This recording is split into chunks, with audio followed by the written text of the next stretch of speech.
Normandie. Alors vous verrez, c'est une nature qui a été vraiment façonnée par l'agriculture. On va retrouver un climat doux, humide un petit peu, mais avec du soleil quand même. De jolies prairies, le fameux bocage, clôturé par les haies, où il fait bon vivre pour les vaches normandes, mais aussi des marais, des roselières. Bref, une région qui a beaucoup de choses à offrir. On commence par la ville de Rouen, une ville d'art et d'histoire. Alors pour l'histoire, il suffit de lever le nez et de voir ces magnifiques maisons à pans de bois dont certaines remontent au Moyen-Âge. C'est un patrimoine extraordinaire, mais il y a aussi la fameuse cathédrale, la cathédrale de Rouen, que Monet a immortalisée.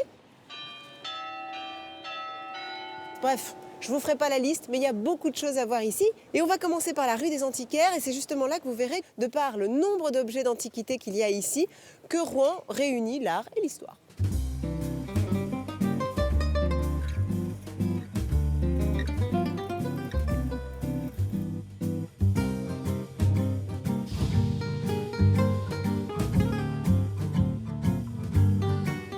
On parlait d'art et d'histoire, mais il y a aussi la littérature, puisque Rouen a vu naître pas moins que Corneille et Flaubert. Flaubert qui a d'ailleurs chanté les louanges de la Normandie dans toute son œuvre.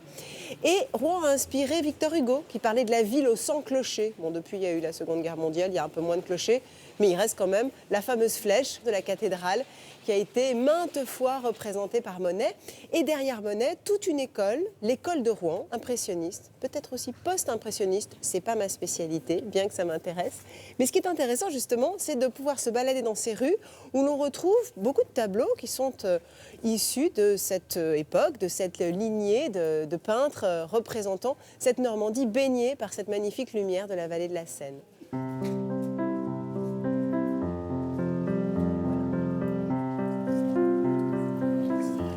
Parce que j'ai l'impression qu'ils sont en train de restaurer un tableau. D'ailleurs, on dirait que ça représente Rouen. On va aller voir. Bonjour. Bonjour. J'étais attirée par le nombre de beaux objets, puis par le travail de... Bonjour. Bonjour, Gabrielle. Gabrielle, d'accord. Alors vous êtes en pleine restauration, là, j'ai l'impression. Oui, je suis en train de dévernir un tableau pour retrouver les couleurs d'origine. Voilà, exactement. Et vous êtes rouennaise, vous? Oui, je suis rouennaise Parce que d'origine. ça doit être un joli terrain de jeu quand on est restauratrice de Oui, tableaux. c'est pas mal. Il y a de quoi faire ici. C'est très beau. Enfin, on a beaucoup de tableaux intéressants. Ouais. Donc, qui sont restés dans la région, qui sont restés dans la ville oui. encore. Et alors Bruno, ce tableau, quelle est son histoire? Alors ce tableau, il a été peint par mon arrière-grand-oncle, qui était dans la banque à Rouen, et qui le dimanche peignait avec les grands peintres de l'école de Rouen. Il peignait avec Pinchon, avec Fréchon, avec Couchot, tous ces grands peintres-là. Ils allaient sur le motif, comme on disait à l'époque, c'est-à-dire en plein air, et ils peignaient avec leurs chevalets plantés dans les champs, la baie de Seine, ou les quais de Rouen, comme c'est le cas ici, où on voit les quais, avant les bombardements de 1944, donc avec les anciens ponts de pierre. Je parlais du post-impressionnisme. Oui, Est-ce que tout à je fait disais ça. une bêtise? Ça vient de l'impressionnisme. L'impressionnisme a créé un mouvement de fond sur la peinture qui était un peu traditionnelle et un petit peu traditionnelle et qui est devenue plus lumineuse. Voilà. Il ne faut pas oublier qu'elle a eu la photographie entre-temps. Oui, donc un tableau qui était parfaitement léché, c'était moins utile puisqu'il y avait la photographie. Donc il fallait un plus. Et le plus, c'est la lumière, c'est la vibration du regard et qui voit un instant T. Voilà. C'est la matière. Et là, on voit très bien que c'est vibrant. On voit presque l'arbre qui est en train de remuer avec le vent, la scène aussi qui bouge. Bon, voilà, c'est le post-impressionnisme. Bon, ben merci. Moi, je vais aller découvrir la ville maintenant, que je suis éclairée sur son patrimoine. Avec un beau soleil. Avec un beau soleil, oui. Il faut que je me dépêche parce que ça ne va pas durer, si j'ai bien compris. Merci Bruno. Au revoir Gabrielle. Au revoir. Bon travail. À bientôt. À bientôt, au revoir.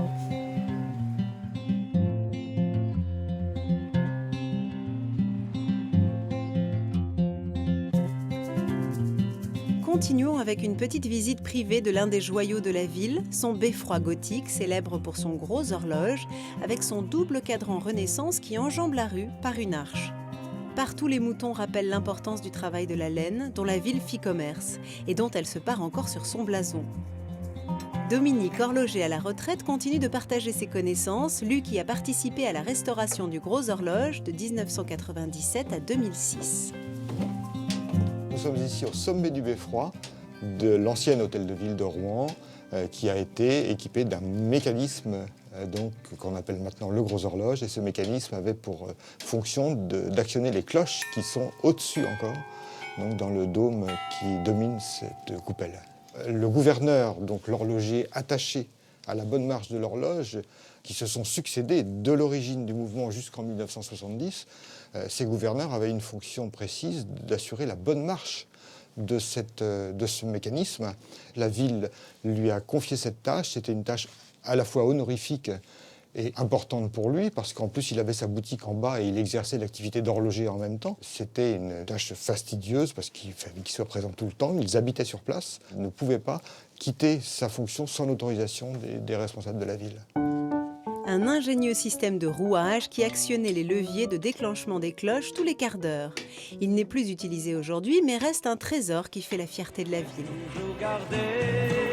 Les vaches rousses, blanches et noires, sur lesquelles tombe la pluie, et les cerisiers blancs, made in Normandie. Une mare avec des canards, des pommiers dans la prairie, et le bon cidre doux, made in Normandie. Les œufs made in Normandie, les bœufs made in Normandie, un petit village plein d'amis. Alors on va entamer notre épopée culinaire normande par une grande recette, une recette légendaire et emblématique, le canard à la rouennaise.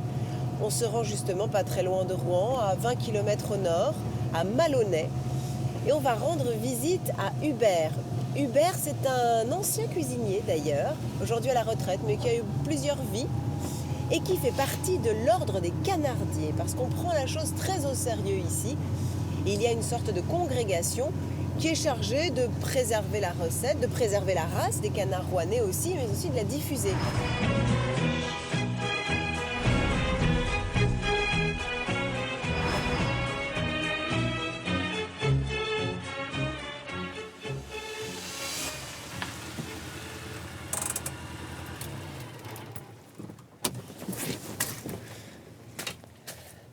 Elles sont jolies ces maisons à colombage. Et il paraît que c'est Hubert qui les a construites lui-même. Ça semble incroyable parce qu'elles ont vraiment l'air d'époque. Bon, allons voir.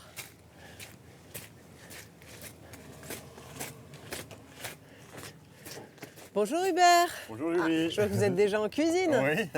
J'étais en train d'admirer les maisons. C'est vraiment vous qui les avez construites? Oui. Non. Hop, Entrez. pardon.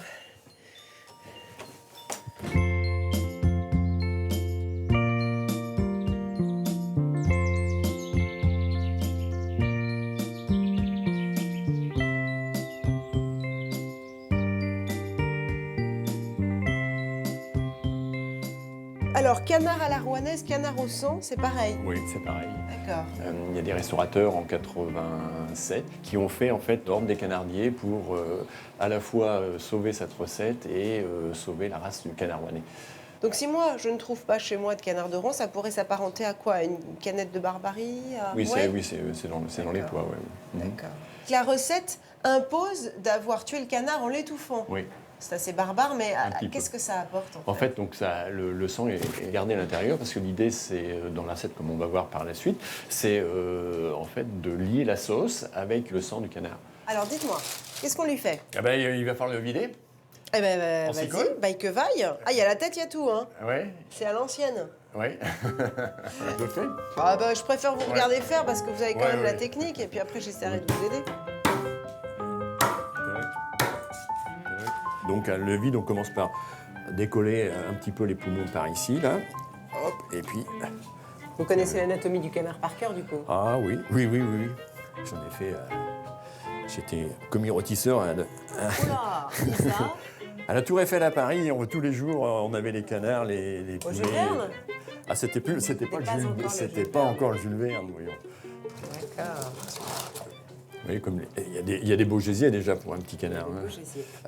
Quand on a un canard à faire, il faut l'acheter presque 8 jours avant, le laisser bon faire un petit peu. Faut pas le vider quand on l'achète. Non, il faut le Non. laisser comme ça, le laisser faire un petit peu. D'accord. Comme on ferait mûrir une viande rouge. Comme toute une viande. Comme Bien toute sûr, viande. Comme toute viande.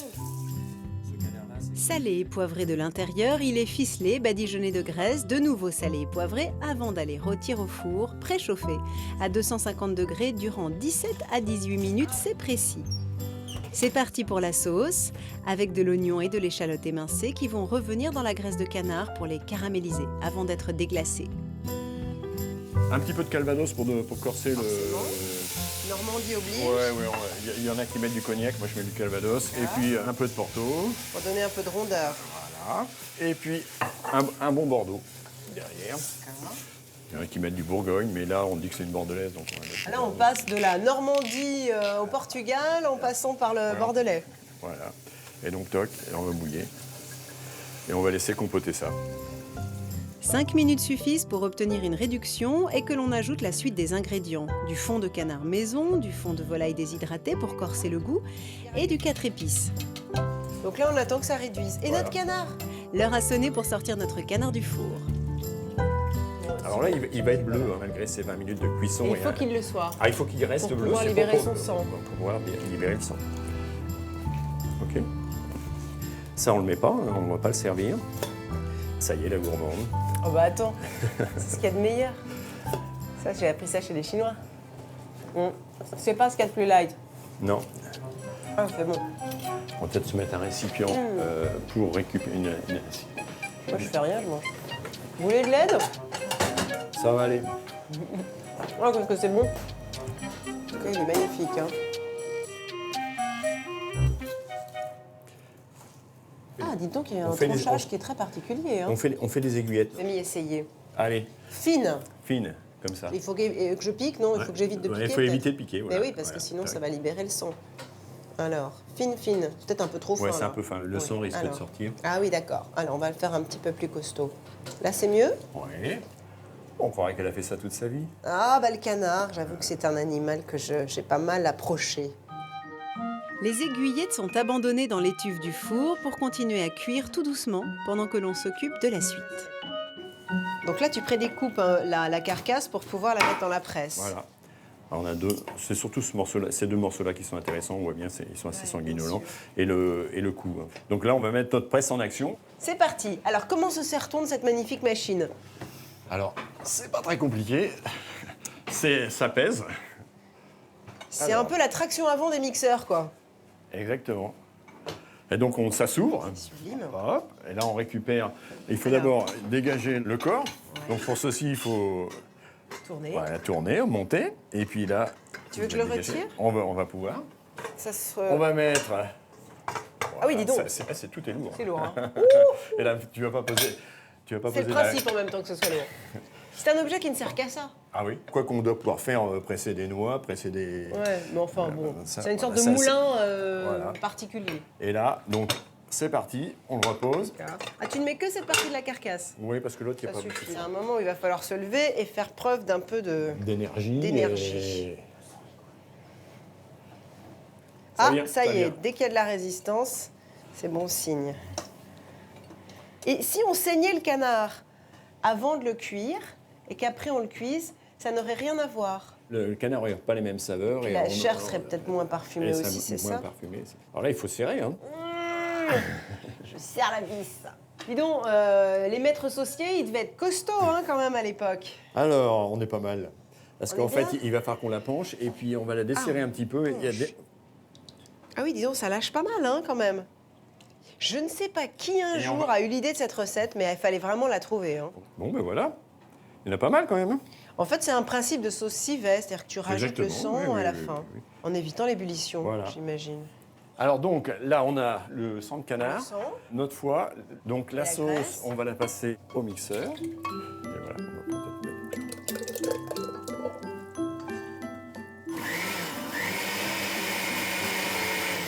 Alors pas trop pour pas trop blanchir la sauce. Oui, Hein, à dès peine. qu'on émulsionne, on blanchit. On blanchit, hein, donc à peine. Hein. C'est vrai. Ah ouais, Et donc tu rajoutes le foie cru. c'est ça.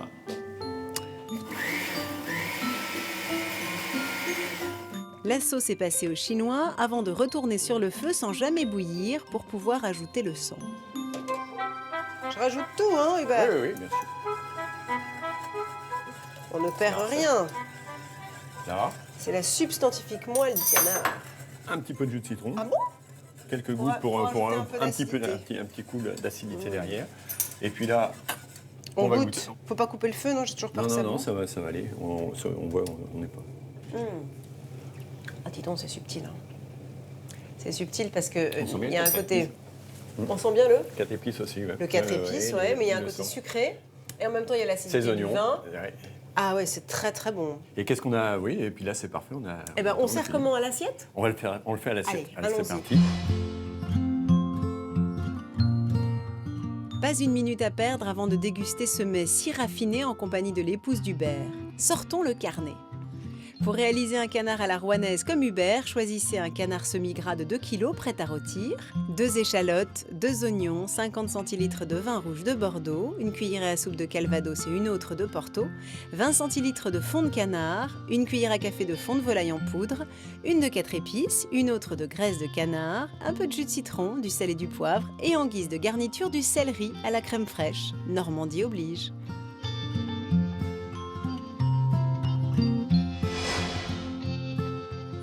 À table. Oh, mais la table est dressée. Merci Isabelle, bonjour. Bonjour, on se fait une bise. Oui. Isabelle, madame. Magnifique. Superbe. Oh, Waouh. beau service en plus, hein, Oui. jusqu'au couvert. Ils Alors, sont eux aussi empreints d'histoire. Hubert, tu te mettras là, je On crois. s'installe comme ça? Ouais, à côté de Julie. Allez. Allez. Et alors, qu'est-ce que c'est que cette belle médaille? C'est la médaille de l'ordre des Canardiers. Ah oui, Bien c'est sûr. une véritable confrérie en réalité. Exactement. Oui. Il y a combien d'éleveurs aujourd'hui de canards rouennais? Il en reste Deux. deux. Et ça a failli péricliter. Donc, C'est pour ça que on vous est- êtes des vaillants ah oui, on a- ambassadeurs. on a des Au cons. taquet pour les booster, les encourager. Eh ben, on est au taquet pour goûter aussi parce que ça n'attend pas. Alors, bon appétit à tous. Merci.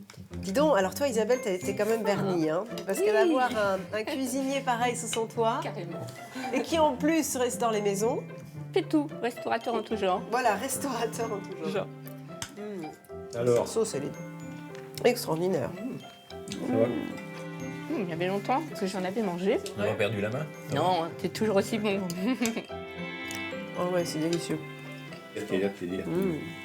Surtout pas la surprise. Je me régale. Mais en tout cas, vous m'avez vraiment gâté.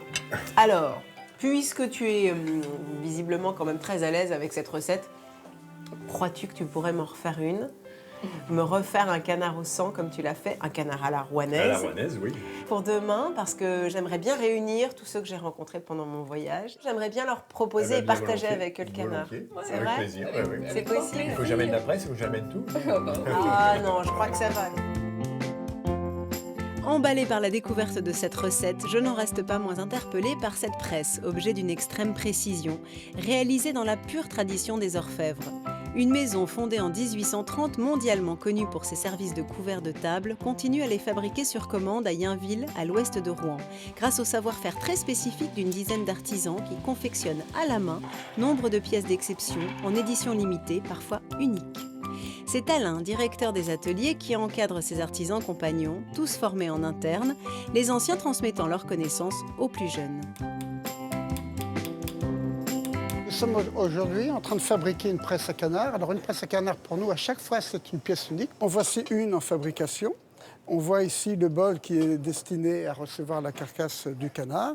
Et là, on a quelques éléments de pièces en cours de fabrication. On voit qu'ici, on a l'arceau qui va maintenir après la vis.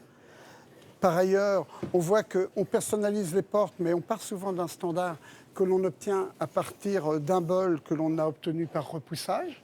Donc une fois qu'on a refait le repoussage, on a quelque chose qui ressemble à une gamelle ou un début de soie champagne. Et par contre, on va découper les portes qui auront vocation après à venir sur l'arceau et ainsi de pouvoir commencer à habiller notre presse à canard. On y réalise de la haute orfèvrerie, comparable à la haute couture. Ici, la ciselure devient dentelle.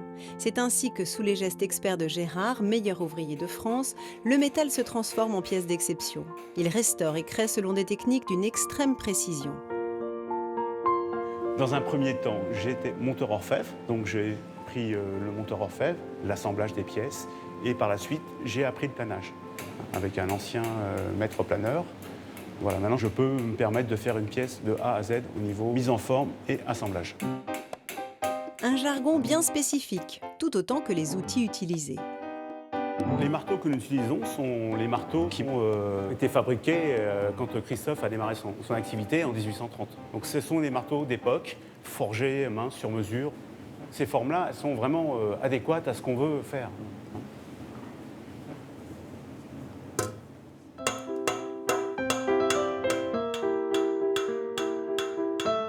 Je quitte déjà ces ateliers fascinants et leurs maîtres orfèvres, véritables trésors vivants, les gardiens de la pérennité et de la qualité d'un savoir-faire dont la Normandie peut s'enorgueillir.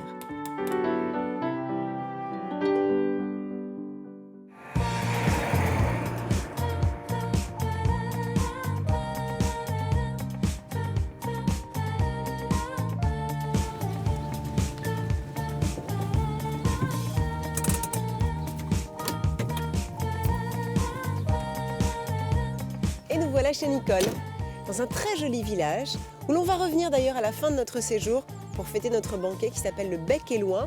Ici, on est dans l'Eure, on a quitté la Seine-Maritime et je découvre la maison de Nicole, qui est vraiment une très jolie chaumière normande, typique. Et je vois que c'est un environnement très bucolique. Elle m'avait prévenu, elle m'avait dit qu'elle avait des canards, des poules. Je crois que c'est son mari qui a tout aménagé. Alors, il n'y a que les calamars qui manquent. Ça, elle va les chercher à Dieppe. Et ensuite, elle les farcit et elle les cuisine à la normande. On va voir.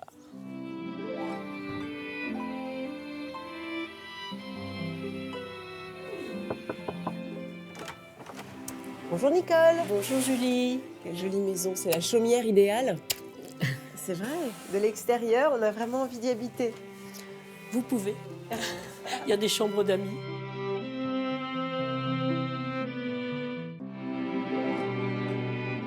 Alors, est-ce que vous faites beaucoup la cuisine? Oui. C'est vrai? Nous avons eu une grande famille et puis ça a toujours été le point d'ancrage. Comme mon mari avait 5 frères et sœurs, eh ben des grandes cousinades, des grandes réunions grandes de famille. cousinades. Donc c'est vous qui cuisiniez dans ces cas-là? Toujours. Et alors aujourd'hui, on prépare des encornets. Aujourd'hui, on prépare des encornets. Des encornets farcis à la dieppoise en fait. Dieppoise, c'est un pêcheur dieppois qui m'a donné la recette. Donc, vous me montrez? je pense que... Je vais chercher les encornets au frigo. Où est-il d'ailleurs? Ah oui, il est là. Le frigo est derrière vous. Voilà. Alors, voilà, les encornets. D'accord. Alors, qu'est-ce que je peux faire pour vous aider? Peut-être, vous voulez les nettoyer? Moi, ça ne me fait pas peur. Ça vous fait pas Allez, peur hop, parce j'y que vais. vous voulez Direct. des gants? On y va, c'est parti. Bon, c'est vrai qu'il risque d'y avoir un peu d'encre, mais hop, hop, hop. Attends, sauf que là, si je vous mets ça dedans. Voilà. Et après, on va retirer la tripe. Alors, est-ce que vous retirez la peau habituellement? Ah oui, alors, vous retirez les 2 ailes. Je retire les 2 ailes. Ah, quand vous tirez sur une des ailes, la peau vient avec. Très bien. En effet. Et pour réaliser la farce, nous éminçons échalotes et oignons, ajoutons de la chair à saucisse, une persillade hachée à la main et de la mie de pain. Des petites miettes et on va en mettre un petit peu, mais il n'en faut pas beaucoup. C'est juste pour épaissir un peu juste la farce. pour épaissir. D'accord, bon, ça suffira alors. Ça sent déjà bon. Oh, ça sent l'ail. Et oui, et le persil, et ça sent bon. C'est vrai. Donc là, vous hachez les petites nageoires, les Oui. tentacules, et vous allez les mettre dans la farce, Dans c'est la ça? farce. D'accord. Maintenant, on va battre les encornets. Ah bon? Il faut les battre? Oui. Comme le poulpe? Ah ouais. Oui, comme le poulpe. Ah ouais. Je pensais qu'il suffisait de les cuire longtemps. Ah ouais. Si on veut qu'ils soient tendres, C'est vrai. il vaut mieux les C'est la battre. différence. Bonne astuce.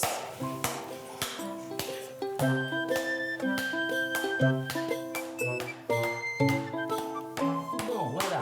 Allez, assez Allez, on y battu. va. Montrez-moi un peu comment tout ça se farcit. Est-ce que vous avez une méthode?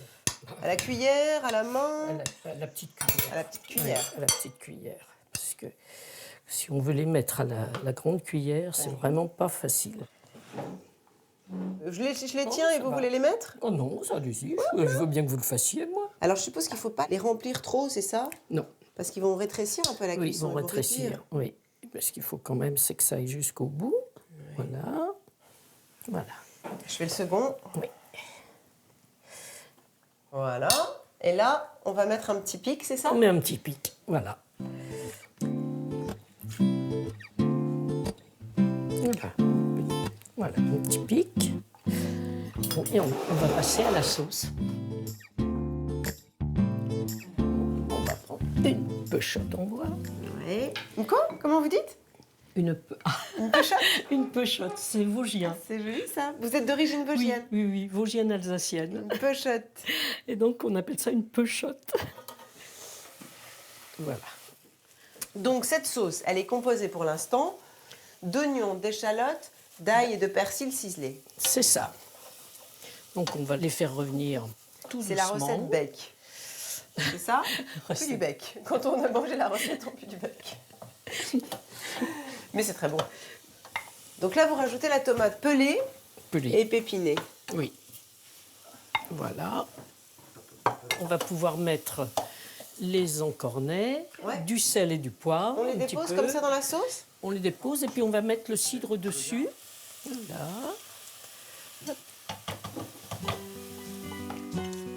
Alors, on arrose de cidre. On arrose de cidre. On laisse mijoter? On va laisser mijoter. Oui. Et puis on va peut-être ajouter un petit peu de crème. On en remettra au dernier moment, mais là on va remettre un petit peu. Allez. Pour enlever Une cuillère? un petit peu. Oui, une cuillère.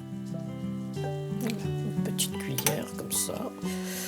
Et on mettra à la fin. Et là maintenant il faut que ça mijote 1 heure de temps. Il faut que ça mijote 1 heure pour que ce soit bien tendre et bien confit. Vous voulez qu'on couvre peut-être? Oui, on va couvrir. Et on rajoutera peut-être un peu de crème, c'est ça? Et on rajoutera de la crème à la fin. Il n'y en a jamais trop. Surtout quand elle est bonne. Je vais noter tout ça sur mon petit carnet. D'accord. Pour des encornets à la diépoise comme Nicole, mettez la main sur 4 encornets, mais aussi 200 g de chair à saucisse, un oignon moyen, une gousse d'ail, 3 petites échalotes, du persil et du poivre. Et pour la sauce, il vous faudra un oignon moyen, une gousse d'ail, une belle tomate, 2 petites échalotes, un tiers de litre de cidre, 2 cuillerées à soupe de crème épaisse. Et voilà. Merci. Et évidemment, ça se savoure avec du cidre. Ça se savoure avec du cidre, exactement. Très peu pour moi. Très peu pour vous. Merci. Et en général, ça se sert avec quoi ce plat? Des pommes de Des terre, pommes de terre. riz Des pommes de terre, oui, D'accord. des pommes de terre. En tout cas, ça sent vraiment le cidre. Ah ben moi, vous m'avez donné le papa. C'est ça? Ils sont presque tous comme Vous ça. connaissez mon appétit. Merci. Voilà. Bon appétit. Merci beaucoup. C'est très bon. Je dois dire que le cidre apporte une touche vraiment sensible. Ça donne un côté fruité qui est étonnant. Et ça me rappelle un plat que j'avais goûté il y a longtemps et qui m'avait beaucoup plu, de calamar sauté à la pomme. Vous voyez, poêlé, des anneaux de calamar avec des pommes. Et ça marche très bien. C'est vrai que l'alliance marche très bien. Ça me donne une idée. Faire les calamars comme ça et accompagner avec un plat de pommes au four, ce serait vrai. très bon. C'est Ce vrai. serait une bonne idée. Ça. Comme le boudin. Et votre sauce est légère finalement, qu'elle n'est pas trop crémée. C'est très Et puis agréable. c'est de la bonne crème surtout. C'est délicieux en tout cas, je me régale. Alors je compte sur vous pour notre banquet. Comptez sur moi. Je vais me mettre au travail et on chasse. Super.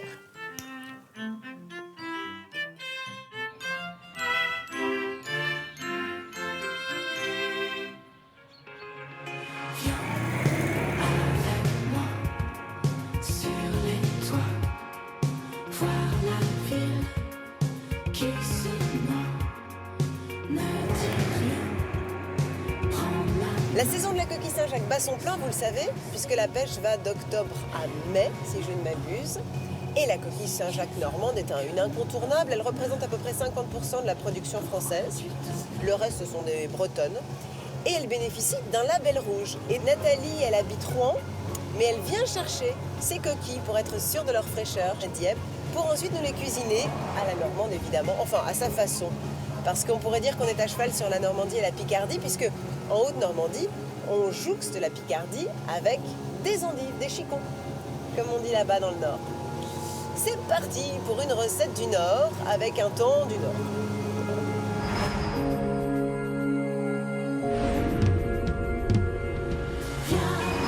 avec moi.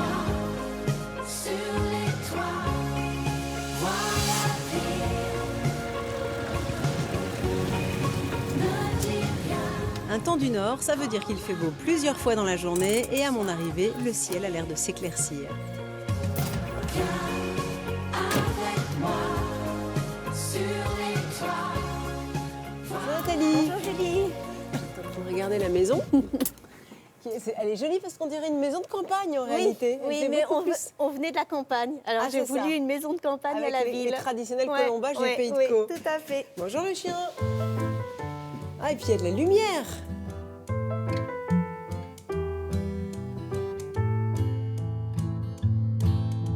Alors ça, ce sont les fameuses Saint-Jacques.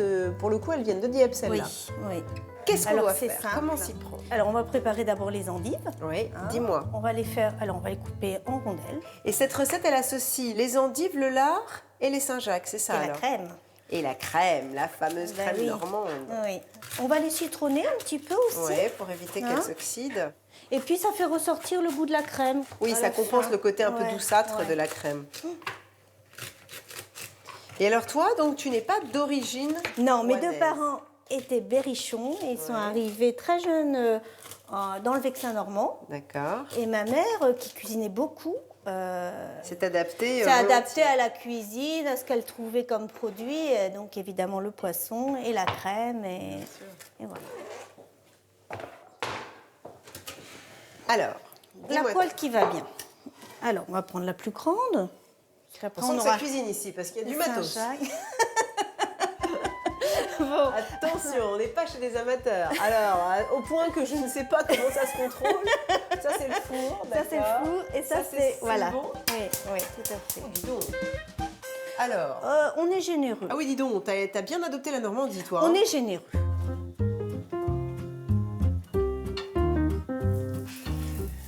Alors, on met... Donc là, tu attends que ton beurre soit bien chaud. Hein. Oui, quand même. Presque noisette. Il faudrait qu'il soit mousseux, en fait. Hein. On va les remuer un petit peu. Tu veux le faire? Écoute, si j'y arrive. Bon, ça, je pense que... On va voir. Ouais. Et puis vais après, me en concentrer. fait, on baisse un peu le feu, puis on les laisse confire tout doucement. D'accord. Tu ne les sales pas au départ, tu les sucres pas non plus. On va remettre en cours de cuisson, on va remettre un petit peu de sucre, un peu de sel, poivre. Alors, on laisse ça confire un peu, on les couvre. Oui. Alors, les lardons, on les met. Tu vas les faire rissoler Oui. indépendamment des endives. Alors là, tu vois, je rajoute pas de beurre, tout ça. Oui, parce que pourtant, c'est du... Non, mais c'est du lard maigre, en plus, tu pourrais. Non, mais Parce oui. que regarde, il est très maigre ton Oui, lard. oui. Autrefois, on avait des lards qui étaient... D'ailleurs, c'est Oui, pas du mais en lard. même temps, la recette est suffisamment... Ouais, riche. Oui, parce que tu mets du beurre, tu rajoutes de la crème. Voilà. Bon, on va les surveiller, et puis, à mon avis, ça va cuire tout doux. Hein. Les endives, Oui. ça confit tout doucement. Là, on peut peut-être rajouter le sucre. C'est bien, ouais, c'est bien. On met des petits lardons. Alors, qu'est-ce que je fais des petits Ouais, lardons? tu les Je les rajoute, rajoutes. là Ouais, allez, hop. Très bien. Alors, ça va donner un petit goût fumé à nos endives. Dès que la crème s'invite dans les endives, nous pouvons en stopper la cuisson. Passons ensuite au nettoyage des noix en ôtant la partie noire quelque peu amère avant de les saisir dans du beurre, elle aussi. Tu vas les faire saisir sur feu vif. Ah oui, oui. Puis là, il faut que le beurre mousse bien. Il ne faut pas qu'il brûle, évidemment. Ouais, bien sûr. Il ne faut pas qu'il devienne trop noisette, il faut qu'il mousse, quoi. Bon, on peut essayer? Ouais. C'est pas mal, hein, je pense. Allez. Donc, 1 à 2 minutes Oui. par côté. De chaque côté, d'accord.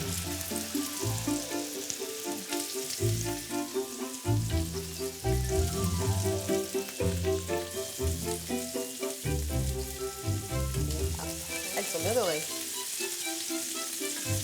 Alors là, on est en train de préparer le plat qu'on va déguster tout à l'heure. Donc évidemment, idéalement, il vaut mieux faire ça au dernier moment. La cuisson de la Saint-Jacques, Ouais. Alors ce que je te propose, c'est qu'éventuellement, on les cuise pas complètement, tu vois, on les sous-cuise Là, un je petit pense peu. que ça serait bien. On peut les arrêter et puis on les va réchauffera tout à saler, l'heure. poivrer, quand même. Hop, petit sel. Pour des noix de Saint-Jacques au lard et aux endives comme Nathalie, nous avons besoin côté mer de 12 noix de Saint-Jacques et côté terre de 4 endives, du sucre pour atténuer l'amertume des chicons, 15 centilitres de crème liquide, 100 g de poitrine fumée, 50 g de beurre et un demi-citron. Un plat que nous réchaufferons à la toute dernière minute. Pour le moment, filons à la rencontre d'agriculteurs un peu hors normes qui ont proposé de nous accueillir pour notre banquet de fin de voyage. Bon, c'est frustrant quand même cette histoire. On a cuisiné les Saint-Jacques et je peux pas les manger tout de suite. Du coup, je suis motivée. Tout à l'heure. À tout à l'heure. Je t'embrasse Au quand revoir. même. On se retrouve à la ferme Oui. du Bec et Loin. Tu connais la route? Oui, il n'y a pas de D'accord. problème. Laissez-moi le temps d'arriver, hein, parce que moi, j'ai pas un turbo dans ma voiture. Hein. Je vais prendre mon temps. Voilà, je vais prendre mon t'auras temps. le temps, toi, de réchauffer les Saint-Jacques. D'accord. Salut Nathalie, À tout à merci.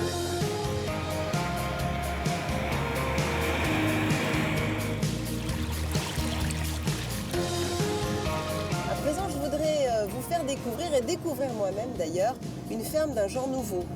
On retourne au Bec et Loin, où nous étions avec Nicole et ses calamars. Et on va donc se rendre à la ferme du Bec et Loin, qui est une ferme pionnière, on pourrait dire. Perrine et Charles, qui sont à l'origine de la ferme, sont des aventuriers de l'agriculture. Ils sont autodidactes au départ. Et on pourrait dire que par intérêt, par respect de la nature, ils ont fini par prendre un revers les automatismes de l'agriculture traditionnelle.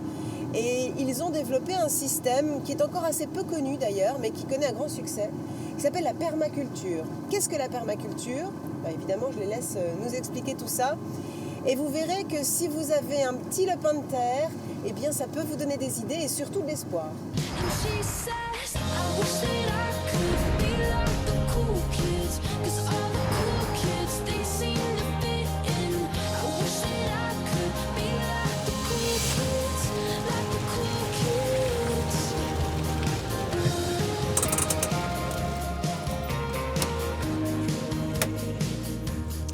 Bonjour Charles. Bonjour Julie. Je suis accueillie par les moutons. Bienvenue, tu nous amènes le soleil. Écoute, on en a ça besoin. fait plaisir. Oui, il va y bien depuis que je suis arrivée. Alors cette ferme, j'en avais beaucoup entendu parler. C'est une maison familiale ? Non, pas du tout. On s'est installé là, nous, il y a 13 ans, on habite là. Et tout ça, on l'a à peu près construit au fil des ans. En fait, il y avait le petit poulailler qui est là. Et puis, on a construit la boutique, notre centre de formation qui est là, la maison des moutons, le four à pain. Donc, c'est un peu une ferme qui est sortie de notre imaginaire de Parisiens, avouons-le. Et puis, chemin faisant, finalement, sans du tout l'avoir prémédité, on a exploré les chemins d'une agriculture très naturelle et qui s'est finalement aussi révélée être très productive. Tu m'expliques ça en allant voir un petit peu on vos peut aller voir les jardins. justement. Voilà, on va y aller, ils sont de l'autre côté de la rivière.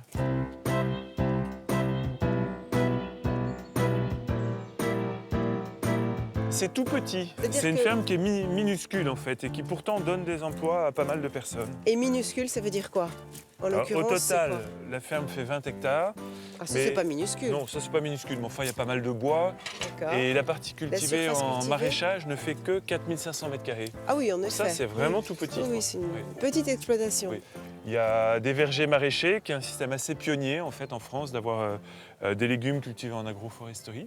Alors attends, il va falloir que tu m'expliques parce que Ouais. je vais m'arrêter sur pas mal de mots. Les légumes cultivés en agroforesterie. C'est-à-dire qu'il y a des arbres fruitiers en l'occurrence, et en dessous, il y a des cultures. D'accord, Donc donc c'est c'est ça qu'on appelle l'agroforesterie. d'accord. Donc en fait, c'est la culture maraîchère dans un milieu forestier. Voilà, sous un verger. Enfin, recréé. Absolument, absolument. Et qu'apportent les arbres en l'occurrence alors ? Ah, mais alors là, les arbres, ils apportent plein de choses parce qu'ils nous rendent d'innombrables services. Ils créent un microclimat, ils abritent du vent, ils régulent les écarts thermiques, ils fertilisent aussi et ils sont très précieux. Et en fait, la permaculture dont on s'inspire a pour objectif d'imiter la nature, de copier la nature. Finalement, dans le monde du maraîchage professionnel, les associations de culture ont disparu il y a 50 ans avec l'essor de la mécanisation. Et nous, on a fait le choix de faire tout à la main. C'est-à-dire qu'on Il n'y a travaille... pas de mécanisation du tout. Non, exceptionnellement, quand on crée un jardin, on peut faire appel à des engins. Mais sans ça, on fait absolument tout à la main. Donc pour soigner nos buts de culture, parce qu'on cultive sur but, je vais te les montrer, eh ben, il faut que ce soit des petits espaces très densément cultivés et soignés, amoureusement soignés. Ben, je vais te montrer si tu veux bien, ça sera plus parlant.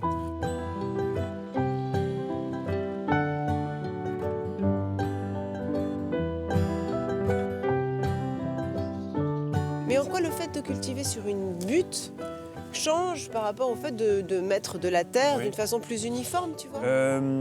Il y a pas mal d'avantages à la butte. Déjà, les plantes ont plus à manger parce que c'est plus haut. On peut les cultiver de manière très dense. On n'est pas obligé de planter en rang avec des petites allées entre chaque rang qui sont en fait des petits déserts. Tu gagnes en surface finalement. On gagne en surface aussi, à peu près 20% en surface déroulée. Et donc là, par exemple, on a des fèves au milieu et de la mâche sur les côtés, ce qui est une culture associée. Voilà. On joue sur la complémentarité entre les végétaux. Les fèves, c'est une culture assez longue, de cycle long, alors que la mâche, elle est récoltée au bout d'un mois. Et on aime bien mettre ce qu'on appelle des légumineuses ou des fabacées, c'est-à-dire des plantes qui fixent l'azote. Donc elles vont fertiliser pour ma culture suivante. Et quand la mâche sera récoltée, je vais repiquer autre chose à la place. Et du coup, on arrive à faire jusqu'à 8 rotations de culture par an. Et ce qui fait qu'une seule butte, si je fais par exemple 6 rotations, eh bien en surface développée, si je puis dire, ça va me faire 6 fois la surface de la butte. Et comme en plus je plante plus serré et sur différents étages, on atteint des niveaux de productivité qui semblaient complètement impensables. Donc là, on va vers les serres. Oui.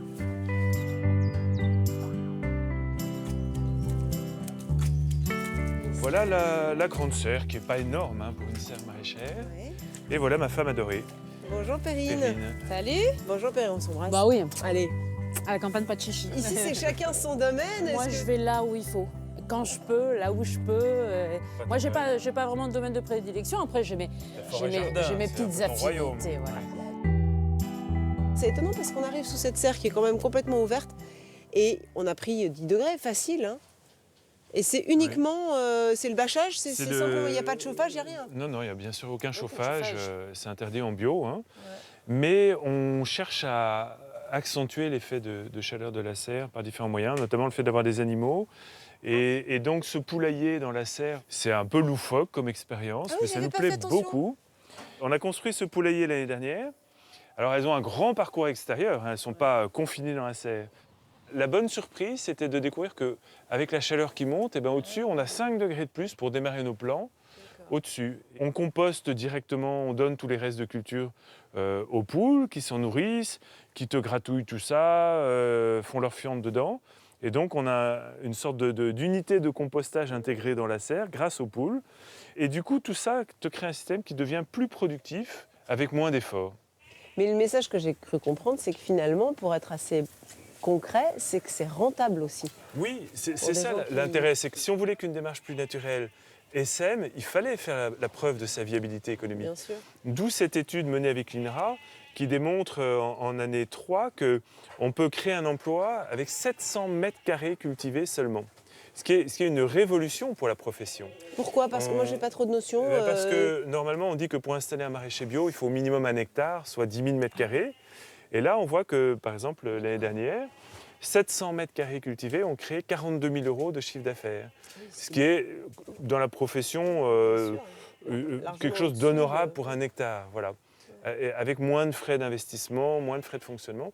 Dans la serre, on arrive à produire jusqu'à parfois près de 150 euros de légumes du mètre carré. Parce que très élevé, tu vois, ça, tout par est rapport même extrêmement au bio. dense. Et encore là, on est en hiver, on est début mars. Mais tout est extrêmement dense. Dites-moi, est-ce que ces légumes, on va pouvoir les goûter tout à l'heure à table ? Oui, bien sûr. C'est bien vrai sûr, bien sûr.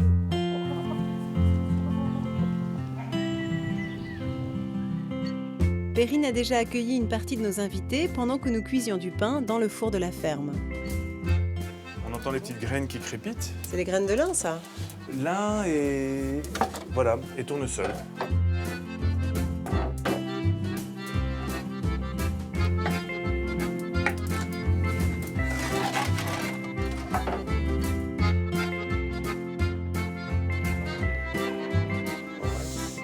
Et voilà, le pain de la ferme du Bec et Loin, c'est pas rien. Voilà, tout chaud. Il sent bon.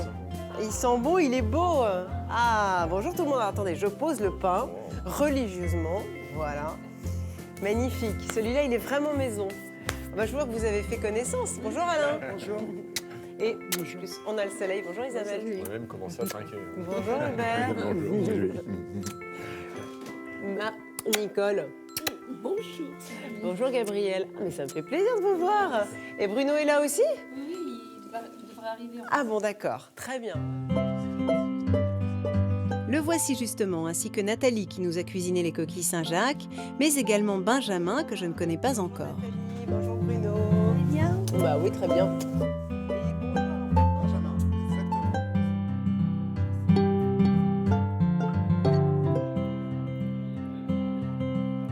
Et alors, il y a des terrines. Qu'est-ce qui a apporté les terrines ? Oh, c'est trop mignon, Nicole. C'est vous qui les avez faites ? Oui.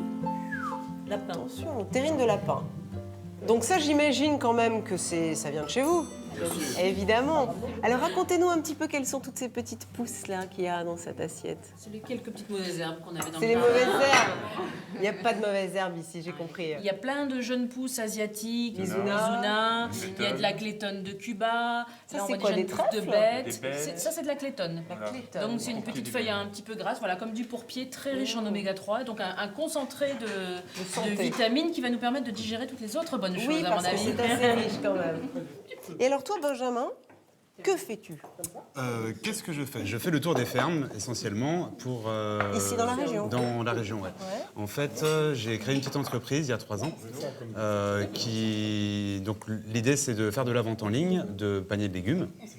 et de collecter les produits dans les fermes bio de Haute-Normandie. Et que des fermes bio? Que des fermes bio et surtout des fermes de type paysanne, donc des petites fermes de structure familiale. Voilà. Donc tous les mercredis, on fait le tour des fermes, on passe par la ferme du Bec-et-Loin, on livre les particuliers dès le lendemain. On collecte en Haute-Normandie et on livre sur Rouen et sur Paris. Et sur Paris. Voilà, donc sur Rouen.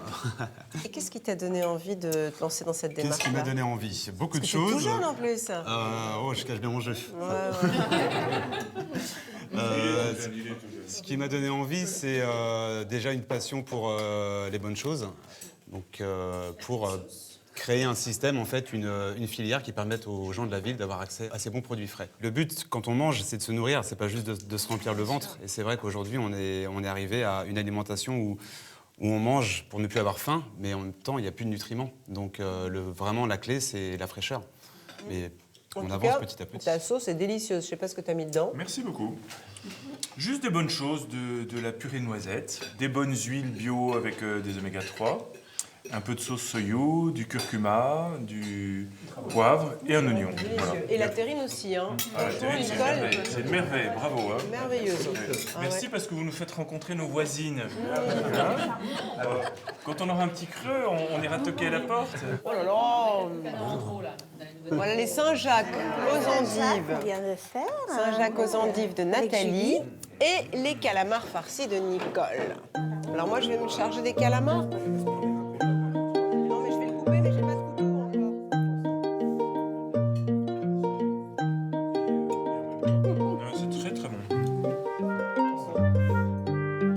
Nous avons dévoré nos assiettes marines, un vrai succès. Alors Hubert s'est échappé en cuisine pour dresser à l'assiette son canard au sang. Ça ne peut pas être très très chaud la sauce parce qu'on ne peut pas la porter à ébullition, donc je vous conseille de manger maintenant. Allez, bon appétit. C'est somptueux. Ça fait un peu penser à la sauce du lièvre à la royale, tu sais. Qui a eu l'idée la première fois de presser un canard? Oui, c'est vrai qu'il fallait le chercher, oui, tu as raison. Alors, il y avait un restaurant dont le patron s'appelait Denise.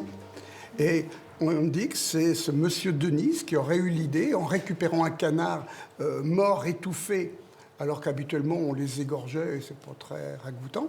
Donc ce canard mort, étouffé avec son sang, aurait eu l'idée de le cuisiner. Parce que le canard étant mort, étouffé, le sang reste à l'intérieur de la bête, donc il est plus tendre, savoureux, et on peut faire cette recette-là. C'est délicieux. Délicieux. On se régale. Ouais. Je trouve que le canard, il faut vraiment savoir le faire, sinon ça peut être tout de suite une viande qui peut être un petit peu dure, etc. Et là, c'est à point, c'est comme il faut. Oui, c'est très bon. Parfait. Le canard est vraiment délicieux. Hein. Merci. Et qu'est-ce que c'est que ça alors? C'est un douillon. Douillon Un aux douillon. pommes. Et rassurez-moi, c'est le dessert quand même. Oui, il n'y a Ah plus bon, rien. d'accord. Ouais. Et le douillon, donc, c'est quoi? Alors douillon, une pomme entière, donc qui est cuite dans du feuilletage. Alors l'idée, c'est quand même... Pomme de Normandie quand même. De Normandie, une pomme à cuire. Et donc, ce qui est bien pour ne pas avoir trop de feuilletage, c'est... autrefois, ce qu'on faisait, c'était on prenait les pommes qui sont un petit peu flétries. Ça permettait à la cuisson, elle rejette beaucoup moins d'eau et d'avoir moins de feuilletage autour. En fait. C'était un produit de foire aussi autrefois. Oui, oui. C'est délicieux parce que la pomme est compotée. Ah ouais, c'est vraiment fameux ça. Bon, ben, il va falloir quitter cette Haute-Normandie qui nous a touchés au cœur, si changeante, et je ne parle pas que de la météo, si surprenante, si séduisante et attachante, avec toutes ces recettes qui nous racontent un peu de son passé. Et puis aussi une région qui réussit à marier la tradition et l'innovation, avec peut-être une nouvelle façon de concevoir la production alimentaire et notre alimentation plus largement. Je sens que ça va cogiter chez vous, chez moi en tout cas, et puis on essaiera d'aller trouver d'autres exemples ailleurs, dans d'autres régions de France. Salut! Ah bah je vous l'avais dit. Comment dire? Là, il n'y a rien à faire. Dans ces moments-là, il faut juste, anticiper un petit peu en se disant que... Attendez, je vais chercher de on quoi aurait essuyer. Ouais.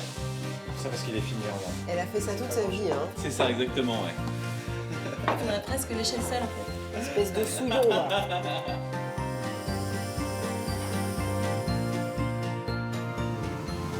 Et pour l'occasion, il s'est même fait péter. Il s'est fait péter, il a fait péter la Je sais plus ce que je dis, j'ai tellement remis.